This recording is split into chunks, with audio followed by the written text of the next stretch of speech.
삼교육의 사주의 일진사주 명리학 제2048강 시작하겠습니다. 오늘은 양력으로 2024년 6월 15일이고요. 음력으로는 2024년 5월 10일입니다. 오늘 명식은 갑진년 경월 경술일이 되겠고 일진 경술이 되겠습니다.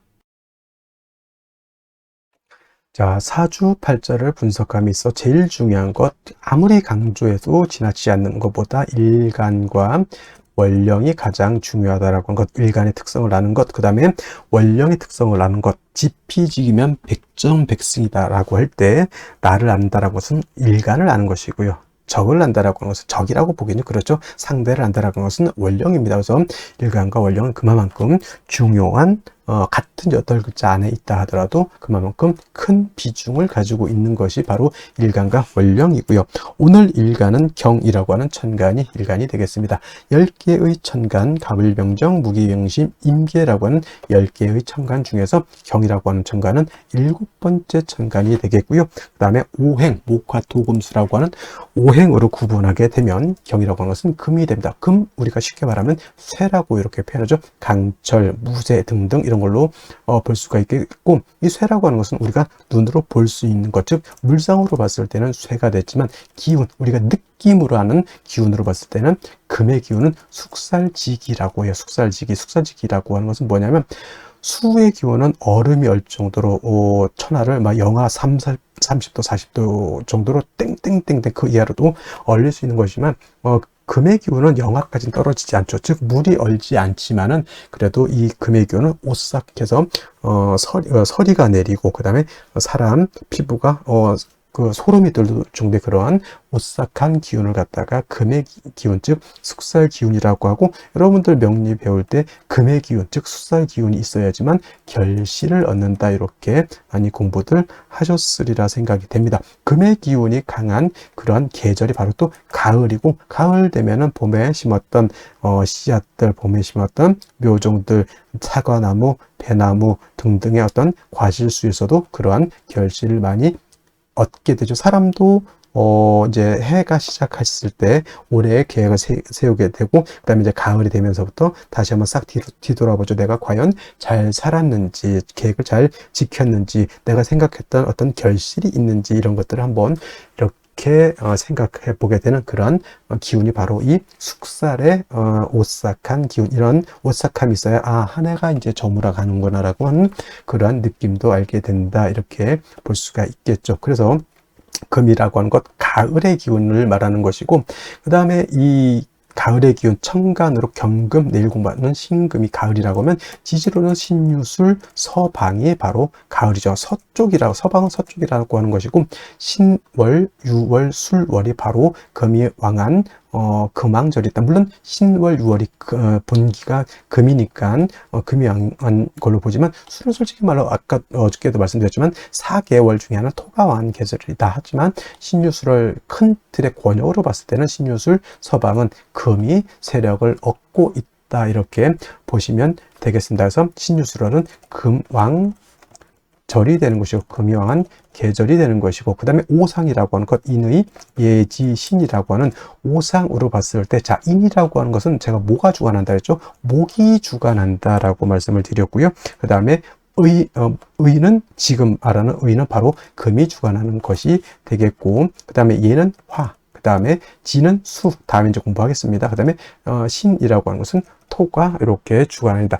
금은 이렇게 의를 주관하는 것이다. 그래서 제가 경금이라든가 특히나 이제 신금, 경신금을 보게 되면은, 금이라고 하는 오행을 보게 되면, 예전에는 제가 이 설명을 할 때 관우를 자꾸 설명을 했었는데, 관우 우리나라 장수가 아니죠. 그래서 이제 바꿔왔습니다. 누구로? 이순신 장군, 성웅 이순신 장군으로 명량해전에서 13척의 배로서 300척이 넘는 상대의 전함을 갖다가 깨박살을 낸 아주 희대의 세계사에 없는 그런 업적을 이룬 그런 이순신 장군 같은 분들이 바로 의를 굉장히 중시 여기고 충의라고 하죠. 충의를 굉장히 중시해서 있었던 그런 분이다라고 해서 여러분 경금, 신금을 생각할 때는 바로 의 이순신 장군을 연상하시면 되겠습니다. 근데 이순신 장군이라는 분이 좀 논의 얘기지만 너무 의만 주관한 것도 아니고 자기 병사들이라든가 자기를 믿고 따랐던 어떤 백성들한테 또 한없이 또 자애로웠던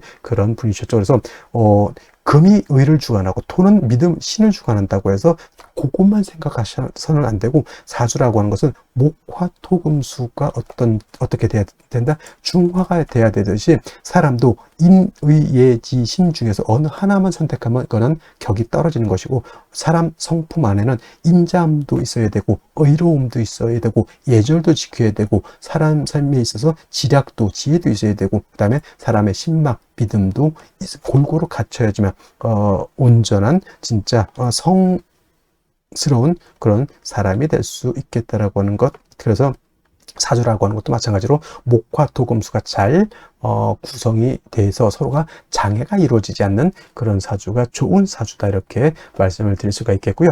그 다음에 금이라고 하는 것, 색깔은 백색입니다. 백색. 참고로 나무는 청색, 목은 청색, 화는 적색, 수는 검정색, 이렇게 볼 수 있고, 토라고 하는 것은 황색 이라고 해서 노란색, 금은 백색. 그래서 주관하는 신도 흰호랑이라고 해서 백호가 주관하는 신이 되겠다라고 요거는 이제 오행에 대한 이런 설명을 드렸고요. 다시 이제 금이라고 하는 것을 갖다가 음과 양으로 구분해 볼 수가 있겠습니다. 자, 음과 양이라고 하는 것은 뗄래야 뗄 수 없는 관계. 음과 양은 서로 좀 대조적이고 서로 좀 상대적인 개념이라 하더라도 서로 미워하고 질투하고 서로 이혼하려고 하는, 떨어지려고 하는 관계가 아니라 서로 상대적이지만은 음이라고 하는 것은 양을 보충해주는 개념이고요. 양이라고 하는 것은 음과는 좀 상대적이고 대조적이지만 양은 음을 보충해주는 개념이다. 사람으로 치면 남자와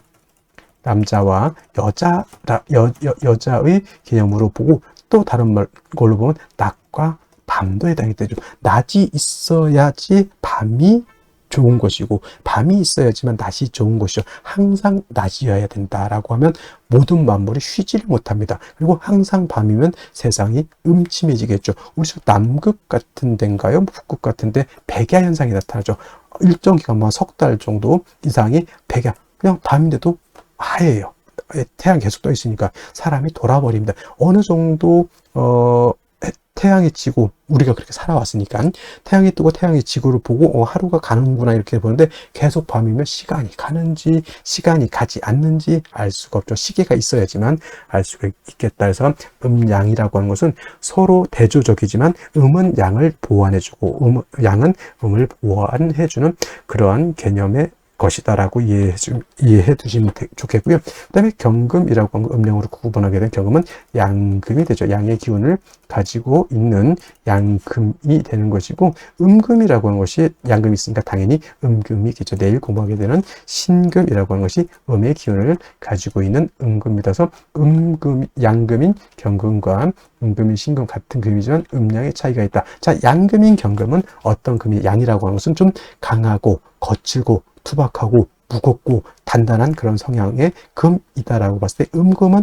부드럽고 온기가 있고 잘 휘어지고 광채가 나는 그러한 금으로 볼 수도 있겠죠. 그래서 경금인 양금은 완철금이라고 봅니다. 완철금, 그야말로 순수, 우리가 말하는 금하면 생각하는 그 무쇠 같은 개념, 강철 같은 개념으로 이렇게 경금을 생각하시면 좋겠고요.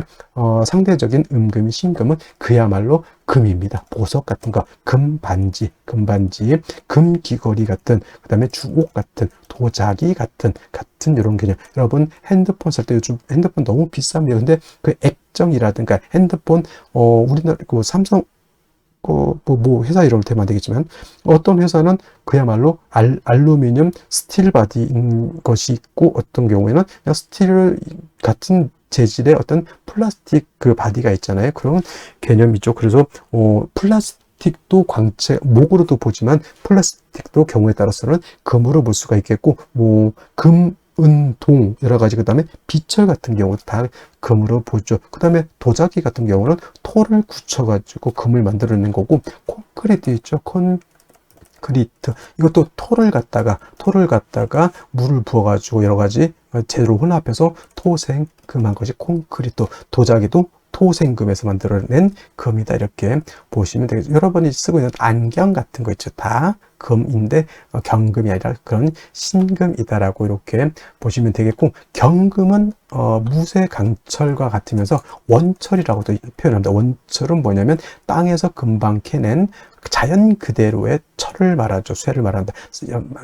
말로 치면 야생마 같은 개념으로서 이 경금이 용도, 쓰임이 있기 위해서는 반드시 단련해서 기물을 만들어야지 된다. 즉 원재료인 철을 갖다가 녹이든지 아니면 뜨거운 열기를 가해서 빨갛게 달궈서 풀무질을 하고 해서 뭐 칼을 만든다거나 호미를 만든다거나, 이 우리나라 호미가 또 외국에서 엄청나게 인기, 저 아마존 같은 데서 없어서 못 판다고 하는, 이거 굉장히 외국 같은 데서 정원 같은 거 가꿀 때 텃밭 같은 거 가꿀 때는 큰 삽 같은 걸로 하기는 그렇죠. 근데 호미 같은 경우는 우리나라에서 만들었지만, 우리나라는 뭐 호미 요즘 잘 안 쓰죠. 외국에서는 요 호미 같은 거 굉장히 잘 쓴다고 하면, 이게 바로 경금을 가지고 물건을 만들어야지, 그냥 쇳덩이만 가지고 있으면 용도가 없죠. 그걸 갖다가 칼, 호미, 여러 가지 기물을 만들어야 되는 것이고, 반대로 내일 공부하게 된 신금 같은 경우는 이미 기물이 만들어져 있는 상태. 그래서 땅 속에서 예를 들어서 금광석을 캐내 가지고 그거를 불순물을 제거를 하고 해서 여러분들 결혼반지, 금반지, 금귀걸이, 황금두꺼비, 황금 열쇠를 만들었다 생각하시면 돼요. 그래서 신금은 용도에 있어서 다시 불로서 다스릴 필요는 없겠고, 신금은 그 만들어진 보석을 갖다가 깨끗하게 세척만 하면 된다. 도세주옥만 하면 된다. 이때 필요한 것은 뭐다? 임수를 위주로 신금은 용신을 쓰는 것이고, 경금은 철을 갖다가 단련해서 물건, 기물을 만들기 위해서는 임수가 아니라 정화로서 단련해야 된다. 솔직히 병화는 안 됩니까? 병화는 경금을 단련할 수 없겠고요. 경금을 실질적으로 단련할 수 있는 것은 병화가 아니라 정화라고 하는 것 꼭 명심해 두시고, 경금이라고 하는 것이 정화를 쓸 때는 정화 혼자만 있어서는 안 되고 바로 간목이 있어줘야 된다. 제가 정화 설명을 할 때 정화는 뭐와 같다? 등촉지화와 같고 인위적인 불과 같기 때문에, 저 등촉지화 또는 모닥불이라든가 이 불 가지고 경금을 다스리기 위해서는 보다 연료가 충분히 있어줘야 되겠죠. 그 연료 역할을 하는 것이 바로 간목인 것이다. 그래서 경금이 정화를 쓸 때는 간목을 취용한다. 간목이 경금을 취용할 때는 정화를 취용한다. 정화가 있어줘야 된다. 그 다음에 정화가 간목을 쓸 때 너무 인성이 많게 되면 경금으로서 벽값 인정해줘야 된다라고 하는, 경금, 정화, 간목의 트리오적 서로 도와주는 그런 공존 효과 같은 것들도 한번 생각해 보실 필요가 있겠습니다. 그래서 정리를 하면, 경금이라고 하는 일가는 정화, 간목을 위주로 용신을 쓰되, 나머지 글자들은 필요에 의해서 필요하면 쓰고 필요하지 않으면 안 쓴다. 예를 들면 경금이 수가 너무 많으면 무토로서 수를 제할 필요가 있겠고, 경금이라고 하는 것이 화가 너무 왕할 수도 있죠. 이때는 임수로서 화를 억제시켜 줄 수도 있다. 그런 상황에 따라서 예외적으로 쓰는 것이고, 기본적으로 경금이라고 하는 일간의 특성을 봤을 때는 정화, 간목을 떠나서는 수용할 용신이 없다. 나머지는 그때그때 상황에 따라서, 원령의 특성에 따라서 쓸 수는 있겠다 정도 이해해 두시면 되겠습니다. 다음으로 원령에 대해서 알아보도록 하겠습니다. 월령이라고도 하고요, 월지라고도 하고 월원이라고도 합니다. 월령, 월지, 월원이라고 하는 것은 월주의 지지를 말하는 것이고, 이 월지가 중요한 것은 계절의 의미를 가지고 있기 때문에 중요합니다. 계절이라고 하는 것은 춘하, 추동을 말합니다. 춘하, 추동. 춘하, 추동은 봄, 여름, 가을, 겨울 말하는데, 이 춘하, 추동 안에는 왕쇠와 한열의 개념을 가지고 있기 때문에 중요한 의미를 갖습니다. 왕쇠라고 하는 것은 뭐다? 어느 오행이 왕하냐, 약하냐를 봅니다. 즉, 금이 왕하냐, 수가 왕하냐, 토가 왕하냐, 목이 왕하냐, 화가 왕하냐, 특히나 일간이 왕하냐, 약하냐, 이것도 매우 중요하고요. 그 다음에 한열이라고 하는 것은 이 사주가 더우냐, 추우냐, 이거를 보는 겁니다. 겨울에 태어나게 되면 이 사주가 굉장히 추운 것이고요. 여름에 태어나게 되면 이 사주가 굉장히 더운 것이죠. 그래서 왕세와 한열이라고 하는 것은 반드시 중화가 이루어져야지만 좋은 사주가 된다, 이렇게 보시면 되겠습니다. 자, 태어난 월령 지금은 이제 5월이 되겠습니다. 5월 절기로 보면은 망종과 하지로 이렇게 구분이 되어 있죠. 망종이 되어야지만 월이 4월에서 5월로 이렇게 변환이 되는 것이고요. 하지라고 하는 것은 1년 12달 중에서 가장 낮이 길고 밤이 짧은 시점을 말합니다. 그래서 하지가 되게 되면은 양은 극에 달하고 이때 일음이 시생하게 된다라고 하는 점, 이 정도만 알아두시면 좋겠고요.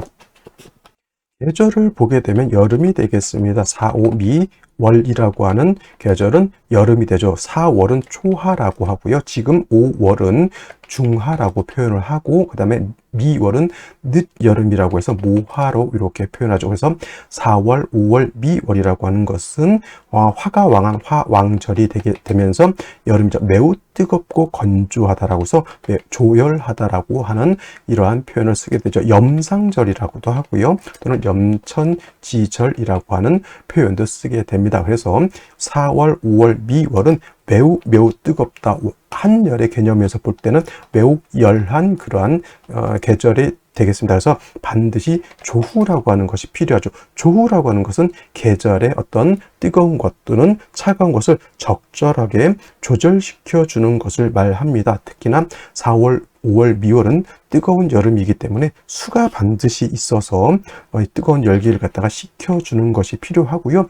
반대로 해월, 자월, 축월은 겨울이기 때문에 그때는 화가 있어서 차가운 열기를 갖다가 따뜻하게 해주는 것이 필요하다라고 볼 수가 있습니다. 그리고 5월이라고 하는 것은 4월과 마찬가지로 화가 왕하면서 화토 동궁하죠. 화토 동궁하기 때문에 화만 왕한 것이 아니라 토도 같이 왕한 그런 시절이 되겠고, 화가 왕하면 어떻게 되죠? 금을 극하게 되죠.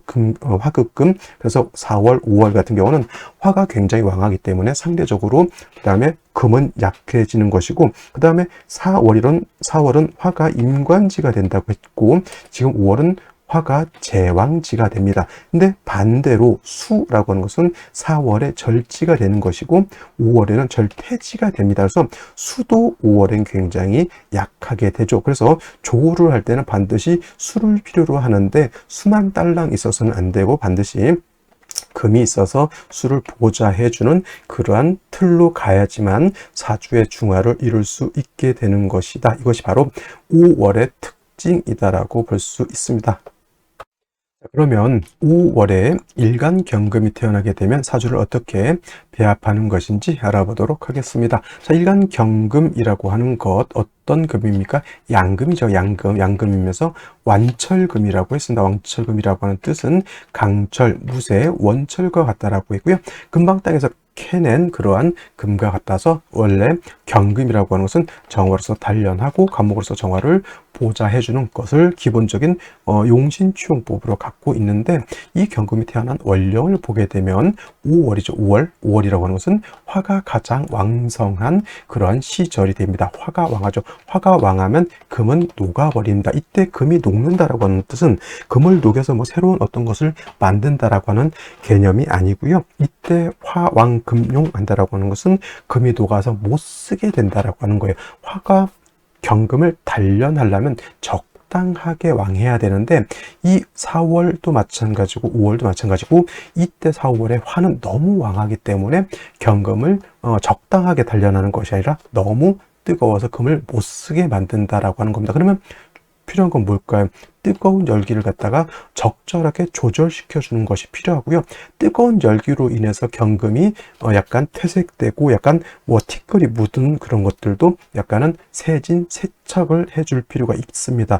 예를 들면은 용광로에서 시뻘겋게 달궈진 그런 금을 갖다가 물이라든가 기름에서 이렇게 담금질한다 이렇게 보죠. 그래서 5월에 경금이라고 하는 것은 조후도 해야 되고요. 경금을 담금질도 해야 될 필요가 있게 되겠죠. 이거를 할 수 있는 것은 또 마찬가지로 수가 있어줘야 되겠고, 임수와 계수가 있는데 제가 간목, 을목은 계수, 무토, 기토도 계수, 물론 5월에 무토라고 하는 것은 임수를 취용하지만 기본적으로 생육을 위해서 쓰는 것은 개수를 위주로 쓴다. 그리고 보광, 수보, 양광이라든가 세진, 세척을 하는 경우에는 임수를 쓴다라고 했죠. 그래서 5월에 경금이라고 하는 것은 개수라기보다는 임수를 얻어서 경금을 갖다가 당금질, 즉 세진세척하는 용도로 쓰고요. 물론 임수가 5월에 뜨거운 절기를 갖다가 조절도 시켜, 조후도 시켜줄 수는 있지만 조후의 개념은 역시나 개수라고 하는 것이 있는 것이 필요하겠죠. 그래서 5월의 경금 또한 임계수를 동시에 쓰면 금상첨화가 되겠지만은 만약에 수가 하나만 있어줘야 된다라고 하면 5월의 경금이라고 하는 것은 개수보다는 임수를 중요한다. 임수는 경금을 세진세척하고 개수는 5월의 뜨거운 열기를 조절시켜주는 역할인데 개수가 없다라고 하면 뭐 이가 없으면 뭐다 잇몸으로 임수가 5월의 뜨거운 열기도 조절하면서 경금을 당금질 할 수, 세진세척 할 수 있다. 단 필요한 것은 5월에 수가 약하기 때문에 이 또한 마찬가지로 비경겁제인 금이 있어서 임수를 도와주지 못한다고 하면 화다하면 어떻게 되겠습니까? 화다하면 금용도 되지만 화다하면 물이 고갈돼서 날아가 버리죠. 그래서 물이 마르지 않도록 비경겁제가 있어서 수를 갖다가 도와주는 구조가 되어야 된다. 이렇게 볼 수가 있겠습니다. 자, 다시 오늘의 명식을 살펴보도록 하겠습니다. 자, 경금일간이 되겠고요. 경금일간이 태어난 월령 5월이 되겠습니다. 일간과 월령의 특성 중요하고요. 세 번째, 격국과 용신이라고 하는 것도 있습니다. 자, 격국과 용신이라고 하는 것.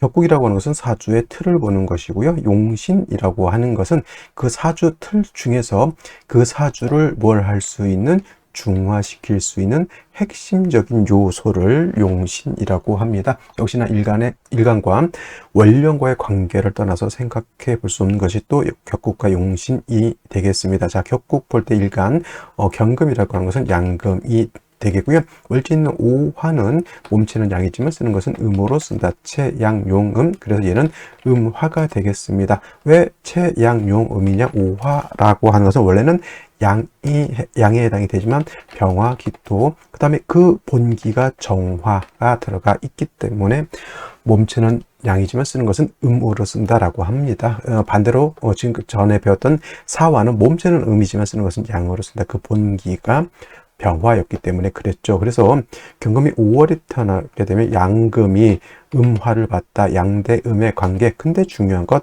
화가 금을 극하는 화극금의 관계. 월지는 오화가 일간 경금을 극하는 관계에 있습니다. 나를 극하는 것, 극아자라고 하고요. 극아자는 관성이라고 씁니다. 자, 참고로 극아자는 나를 극하는 것이고요. 아극자는 내가 극하는 재성이 됩니다. 그래서 극아자하고 아극자는 차이가 있고요. 관성이라고 하는 것은 나를 관리하고 통제하는 어떤 법, 윤리, 도덕 같은 것이고 이것이 좀 지나치게 되면 관제, 구설, 송사와 같은 좀 안 좋은 것으로 이렇게 구분해 볼 수가 있는데 그래서 관성을 다시 두 가지로 구분해 봅니다. 정관과 편관으로 이렇게 구분해 볼 수가 있는데 편관은 다시 칠살이라고도 합니다. 그래서 정관은 말씀드렸던 법, 윤리, 도덕 같은 것, 여자한테는 남편 같은 것, 그 다음에 남녀 모두 직장이 정관이 되는 것이고 국가의 관청 같은 개념이라고 이렇게 본다면 편관 칠살이라고 하는 것은 뭐다?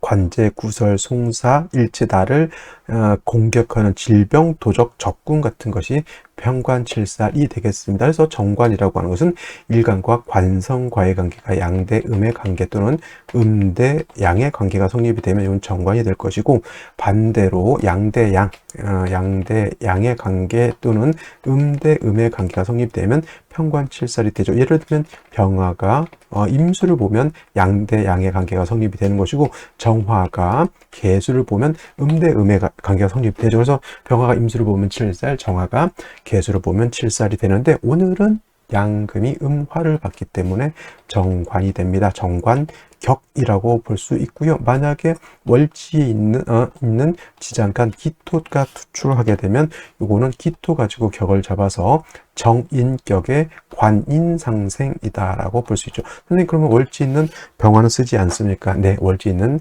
병화는 용신으로 치용하거나 격을 잡을 때는 병화는 쓰지 않는다. 이렇게 꼭 기억해 두시고요. 자, 경금이 5월에 태어나서 정관격이지만 5월은 12개월 중에서 가장 화가 왕성한 계절이죠. 즉 화가 5월의 제왕지가 되는 것이고, 경금이 5월의 목욕지라고 하더라도 화가 너무 왕하다. 쉽게 말하면 화가 금을 단련함이 오히려 적당해야 되는데 과유불급도 아니고 너무 지나치게 왕해져 있기 때문에 오히려 화왕금용이 돼서 경금을 못 쓰게 만들 수 있다라는 것을 말합니다. 그래서 이 경우에는 일간 경금이 약하고 화가 왕하기 때문에 반드시 뜨거운 열기를 갖다가 뭐다 조절시켜 줘야 된다, 조후시켜 줘야 된다라는 겁니다. 그래서 경금이 5월에 태어나게 되면 먼저는 뭘 쓴다? 임수라고 하는 것을 쓰게 됩니다. 임수라고 하는 것은 경금 입장에서 식신이 되겠고요. 너무 뜨겁게 달궈진 경금을 갖다가 세지는 것, 세척해주는 용도로 쓰고요. 그 다음에 5월의 뜨거운 열기를 갖다가 조절시켜주는 역할도 하게 되는데, 만약에 임수도 있는데 개수도 있다. 그럼 좋을까요? 나쁠까요? 이거는 그냥 금상첨화. 왜냐하면 임수로는 경금을 세척하고 개수로서는 5월의 뜨거운 열기를 조절시켜준다. 이거 어디서 많이 봤냐면, 병화가 5월에 태어났을 때, 병화가 5월에, 4월도 마찬가지지만 5월에 태어났을 때 임수로서는 병화를 뭐한다? 보광하고 개수로서는 뜨거운 열기를 조절시켜준다. 같은 이치 이렇게 보면 되겠습니다. 임수는 경금을 세척하고 개수로서는 5월의 뜨거운 열기를 갖다가 조절시켜준다. 이렇게 보는 것이죠. 단 4월의 수, 5월의 수는 4월이면 수가 여기가 절지가 되는 것이고 5월은 지금 태지가 되는 것이니 수가 왕할까요? 약할까요? 매우 약합니다. 그래서 비견겁제인 금이 있어서 금생수해서 임수 또는 개수를 갖다가 도와줘야 된다. 만약에 임수, 개수 중에 하나밖에 없다라고 하면 당연히 개수를 얻는 것보다는 임수를 얻는 것이 좋겠다라는 생각을 해보게 됩니다. 경금 자체가 너무 약한 경우에는 기토로서 경금을 토로서 생조해 주는 경우에는 기토로서 당연히 생조해 주는 것이 필요하고요. 무토라든가 지지로 술토, 미토는 건토이기 때문에 금을 생하시지 못하고 오히려 5월의 뜨거운 열기를 갖다가 축장시켜서 더욱 뜨겁게 만든다라고 기억을 꼭 해두시기 바랍니다. 자, 먼저 일지 보도록 하겠습니다. 술토를 가지고 얻었습니다. 경술을 일주죠. 물론 경금이 술에 통근할 수 있습니다. 술토 안에는 정화, 그 다음에 신금, 그 다음에 뭐가 있습니까? 무토라고 하는 것이죠. 술중 신금이 있기 때문에 통근은 할 수 있겠지만 다시 정화가 들어가 있고, 오 옆에 이렇게 오술이 있게 되면은 인오술 삼합을 형성하게 되죠. 물론 인이 없기 때문에 오술 반합이 됩니다. 화가 왕해진다는 뜻일까요? 화가 더 강해진다는 뜻일까요? 화가 더 강해져서 경금 자체가 더 화왕금용 될 수 있는 그런 구조가 되어 있다라고 보는 것이고, 월간의 경금이라고, 월간보다는 먼저 연간을 보도록 하죠. 연간, 간목이라고 하는 것이 이렇게 있죠. 자, 간목, 화가 왕한 시절에 수가 없으면 목은 뭐가 됩니까? 목생화해서 화를 생하죠. 이거는 화왕 분이라고 합니다. 그래서 연간에 있는 재성 편제는 나한테 도움이 되는 글자가 될까요? 아니면 나를 더 어렵게 만드는 글자가 될까요? 나를 때리는 시어미보다 시어미를 돋는 시누가 더 나쁜 법입니다. 그래서 화가 아무래도 왕한데 더 목이 있어서 화를 생하면 오히려 경금 입장에서는 좋지 못하죠. 이런 경우가 뭐예요? 재물을 탐하면 오히려 관제 구설로 인해서 내가 더 피해를 볼 수 있다. 이렇게 보는 것이고, 월간의 경금이 있는 것은 군비쟁제 이렇게 또 볼 수 있지만 쓸데없이 나를 힘들게 하는 간목을 제어해 준다라는 차원에서는 오히려 도움을 받는 그런 걸로 볼 수가 있겠고, 연지 이제 진토를 얻었습니다. 진토는 어떤 토? 술토는 건토, 진토는 물기를 가지고 있는 습토, 습토는 생금 간영이라고 했습니다. 금을 생할 수 있습니다. 단 경금이 진에는 뭘 할 수는 없다? 통근할 수 없다. 없다라고 볼 수 있죠. 그래도 진토 하나 있는 것만으로도 그냥 충분하진 않다 하더라도 일단 경금 자체가 존립은 할 수 있다라는 것인데, 그래도 경금 자체가 신왕입니까? 신약입니까? 신약이 되는 것이고 수가 부족하다라고 하는 것도 단점이 될 수 있겠다, 이렇게 볼 수 있습니다. 자, 그러면 생시 보면서 설명드리도록 하겠습니다. 자, 생시 보도록 하겠습니다. 제일 먼저 병자시를 보도록 하죠. 자, 좋은 점은 자수를 얻었기 때문에 5월의 뜨거운 열기를 갖다가 좀 식혀줄 수 있겠다, 이렇게 봤는데 문제는 어디 있습니까? 병화에 있습니다. 병화는 5월에 화가 가장 왕하다고 했죠. 오술 합이 되죠. 그러면 병화가 더욱더 왕해지게 되고, 그러면 경금 입장에서 정관이 나를 단련하는 것도 지나친데 병화마저 나를 공격하게 되면 금 입장에서는 아까 말씀한 화금용 이렇게 될 수밖에 없겠죠. 목화운이 좋을까요? 금수운이 좋을까요? 당연히 이거는 금수운으로 가서 일간 또 좀 세력을 얻고 화를 갖다가 적절하게 통제시켜 주는 것이 필요하겠다라고 볼 수 있겠습니다. 자, 근데 병자시보다 조금 더 안 좋은 게 병술시가 될 겁니다. 병술시는 뭐예요? 이것도 건토, 습토 하나에 의지하고 있죠. 물론 통근은 가능하겠지만 오술합 또 술토도 건토이기 때문에 화는 더 맹렬해지겠죠. 목은 어차피 화를 생하는데 화가 이렇게 왕하면 이 경금이 간목을 제어하기도 좀 어렵습니다. 결국 목은 화를 생하고 그것은 또 나를 공격하게 되는 그런 거죠. 자칫 잘못하면 친구하고 강남 갔다가 큰일 겪는 그런 것으로도 볼 수가 있겠습니다. 같은 구조라 하더라도 정축시는 좀 달리 볼 수 있는 것은 뭐냐면, 이거는 병화 7살이 아니라 정관이 투출되어 있고요. 그 다음에 습토 2개를 얻었다라고 하는 좀 그래도 좀 위안이 될 수 있는 습토를 얻었습니다. 그리고 경금은 축에 뭘 할 수도 있죠. 통근도 가능하다라고 하는 점. 그래서 또 병술시에 비하면 정축시는 그래도 나름대로 용도 쓰임이 있겠다라는 말씀을 드릴 수 있고요. 무인시 같은 경우에는 아까 말씀드렸던 것처럼 인오술 화국을 완벽하게 짭니다. 인오술 3합을 형성해서 완전 화국이 되죠. 무토는 금을 생합니까? 못 생합니까? 생하지 못합니다. 오히려 약한 경금을 갖다가 매금시켜 버릴 수 있는 것이고, 수를 필요로 하는데 무토가 도출하게 되면 오히려 토극수해서 식상인 수를 갖다가 오히려 고갈시켜 버리는 역할을 할 때 수가 충분하다라고 하면 간목이 무토를 제거시켜 주면 좋을 것 같지만 수기가 천간이 없죠. 오히려 금은 목을 극하게 되고 또 그 극을 받는 간목은 무토를 제하지 못하게 되니 계속 악순환의 연속이다. 그럼 운이라도 어디로 가야 될까요? 금수운으로 가야 된다. 기묘시 똑같다라고 보시면 되겠고, 경진시 같은 경우는 경금 3개가 천간에 있으니까 어떤 분들 일간이 왕하다 이렇게 보시는 분들도 있을 수 있겠지만 진술충이 되죠. 이건 결코 좋게 볼 수 있는 사주국세가 아니니 이런 거는 패스해 주셨으면 좋겠고요. 신사시 같은 경우에도 수가 필요한 상황에서 진토 하나밖에 없다. 진중 개수밖에 없다. 경금 신금 있어도 수가 있어야 수를 생하지, 수가 없으면 그냥 간목만 들이다 두들겨 패고 앉아 있는 그런 현상이 되겠습니다. 운이라도 어디로 가야 된다? 역시나 금수운으로 가는 것이 좋을 것이고요.